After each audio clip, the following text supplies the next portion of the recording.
All right, thank you. Alongside David Hearn and Bob Weeks. All week long, we've been saying Tiger looks great, except for the short putts. He dropped the except from that sentence on this day. What stood out in that terrific 67 to you? Yeah, no doubt. A number of things stood out to me with Tiger today, including the short putts. He holed every putt inside of 10 feet today, which is something we've been talking a lot about this week, including some clutch ones on 13 and 16 for birdie. Tiger also today, I found, bounced back really well. He started out with a bogey on the 5th hole, was 1 over par. He followed that with 3 straight birdies, including 6 under par in his last 13 holes. So this is a very, Tiger just seems poised. He really has a different feel about him. You can tell how driven he is to win this tournament right now. He just looks really good. He got away with a couple of tee shots. That was the last thing I did notice today, that on 11 and on 13, he got away with a couple, made a birdie on 13 with a couple of good breaks there, but he's ready for a good week. Put this in perspective to us, Bob. You've been coming here for a long time and been to almost every major over the last couple of decades. What's the historical significance of Sunday for Tiger Woods? Well, there's a lot of history on the line, obviously. This is 22 years since he first won the green jacket here back in 1997.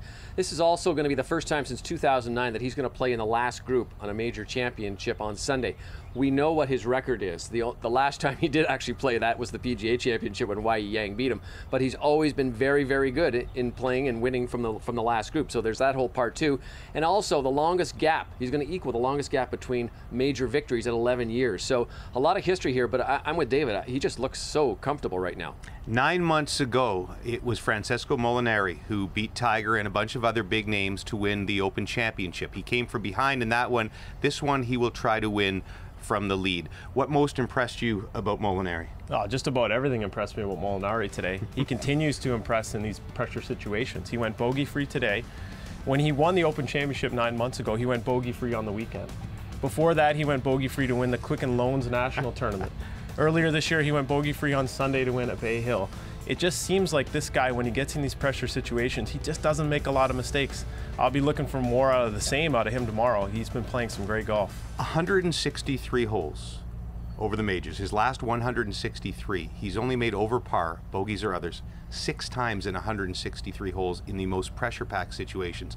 That is ludicrous. What else was ludicrous today was the score and the game of one Tony Finau. And it was funny, Bob, you watched him particularly on the front 9. It's not like he was dropping long putts. They were all like tap-ins. He had 8 inches for eagle on the 8th hole. I mean, you don't go get those kind of shots very often, but you take them when you can get them. Equaled the course record on the front 9 today. I'm going to go out on a limb and say that if he happens to win on Sunday, he will become the first Samoan, part Tongan of descent to win that. But he lives in Utah, and he's carrying a very special item in his golf bag. He normally carries 12 golf balls. This time he put a 13th one in. The only other guy from Utah to win the Masters is Billy Casper. So he got that golf ball, the late Billy Casper. He got a golf ball. A friend gave it to him and said, "This is an autographed golf ball from Billy Casper. I think it'll bring you good luck." It certainly worked on Saturday. We'll see if it works on Sunday as well. Lots of low scores out there. In fact, in the long history of the Masters, on Saturday, only 2 scores of 64 or better. Today, 3, the lowest scoring round in the history of the Masters.